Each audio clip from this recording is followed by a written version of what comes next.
হেই, তোমাকে hunted file চ্যানেলে স্বাগতম। আমি জানি আমাকে হয়তো দেখা যাচ্ছে না, কিন্তু একটু পরে তোমাকে যে ভয়ঙ্কর গল্পটি বলবো আমি, সেটি শোনার পরে আজকে রাতে তোমার ঘুমটি হারাম হয়ে যাবে। তো আমাকে দেখার চিন্তা বাদ দিয়ে গল্পটির দিকে মনোযোগ দাও।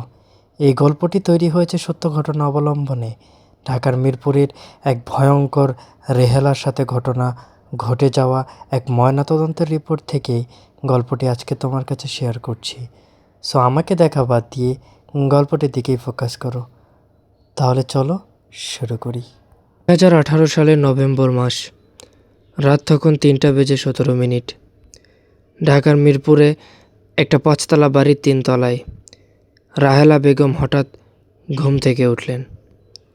কোনো শব্দ নেই, কোনো নড়াচড়া নেই, কিন্তু তার মনে হলো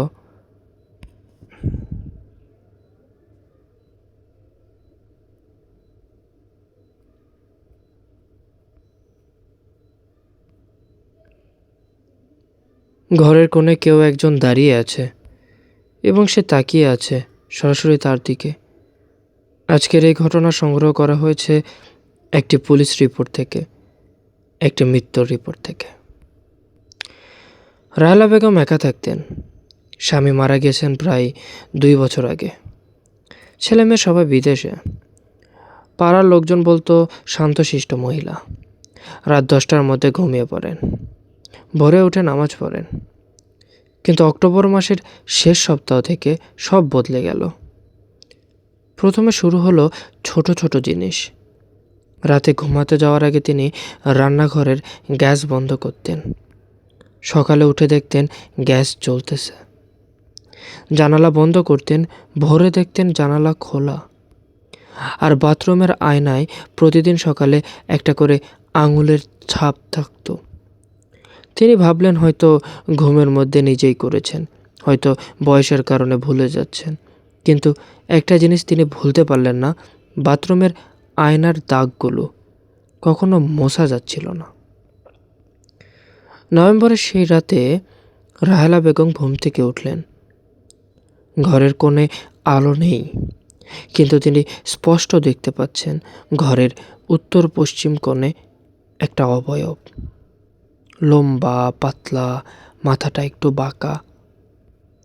তিনি চিৎকার করতে গেলেন, গলা দিয়ে কোনো আওয়াজ বেরোলো না। পা নাড়াতে গেলেন, পা উঠল না। শুধু তার চোখ খোলা, শুধু তার বুকটা ধুকপুক ধুকপুক করছে। আর সেই অবয়বটা আস্তে আস্তে এগিয়ে আসতেছে। চিকিৎসা বিজ্ঞান বলে এটা স্লিপ প্যারালাইসিস। ঘুমের মধ্যে শরীর অচল হয়ে যায়, মস্তিষ্ক জেগে থাকে, হ্যালুসিনেশন দেখায়। কিন্তু রাহেলা বেগমের প্রতিবেশী জাহানারা খানম সেই রাতে জেগেছিলেন। তিনি বললেন, রাত 3:17 তিনি শুনলেন রাহেলার ঘর থেকে একটা শব্দ, কারো হাঁটার শব্দ। কিন্তু রাহেলার ঘরে সেই রাতে অন্য কেউ তো ছিল না। পরদিন সকালে রাহেলা বেগম তার ছেলেকে ফোন করলেন, বললেন, বাড়ি আয়, আমি ভালো নেই। ছেলে জিজ্ঞেস করলেন, কি হয়েছে মা? তিনি বললেন, ও আবার এসেছে।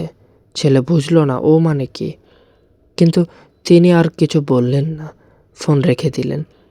পরের 72 ঘন্টা তিনি ঘর থেকে বের হননি, খাননি, ফোন ধরেননি। 72 ঘন্টা পর ছেলে ঢাকায় এসে দরজা ভাঙল। রাহেলা বেগম বিছানায় শুয়ে আছেন, চোখ খোলা, শরীর ঠান্ডা। পুলিশ এলো, ডাক্তার এলো। মৃত্যুর কারণ হার্ট অ্যাটাক।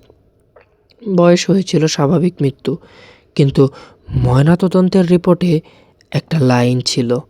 ডাক্তার লিখেছিলেন, মৃত্যুর 2 হাতের আঙুলে গভীর আঁচড়ের দাগ ছিল, সম্ভবত নিজে করা। বিছানার চাদরে রক্তের দাগ, আর দেওয়ালে বাংলায় লেখা কাপা কাপা হাতে, ও চলে যায় না।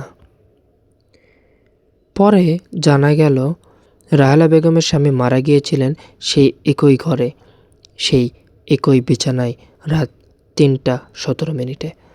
তার মৃত্যুর আগের রাতে তিনিও তার এক বন্ধুকে ফোন করে বলেছিল, ঘরের কোণে কেউ দাঁড়িয়ে আছে, আর সে তাকিয়ে আমার দিকে আছে। তদন্ত করতে গিয়ে আরও জানা গেল এই বাড়িতে গত 20 বছরে মোট 5 জন মানুষ মারা গিয়েছে, সবার মৃত্যু একই ঘরে, একই সময়ে, একই উপসর্গ। আর প্রতিটা মৃত্যুর আগে প্রতিটা মানুষ বলেছিল একটাই কথা, ঘরের কোণে কেউ দাঁড়িয়ে আছে। বাড়িটা এখনও আছে মিরপুরে, 3 তলা সেই ঘরটাও আছে, কিন্তু গত 3 বছরে কেউ সেখানে থাকতে রাজি হয়নি। পাড়ার লোকজন বলে মাঝে মাঝে রাত 3টার দিকে ঘরের জানালায় আলো জ্বলে ওঠে। কেউ নেই, তবুও আলো জ্বলে। আজকের এই ঘটনাটা সত্য কি না সেটা আমি বলতে পারবো না, কিন্তু আজ রাতে যদি হঠাৎ ঘুম ভেঙে যায়, ঘরের কোণের দিকে তাকাবেন না। আবারও দেখা হবে নতুন একটি এপিসোডে। ততক্ষণ সকলে সাবধানে থাকবেন। ধন্যবাদ।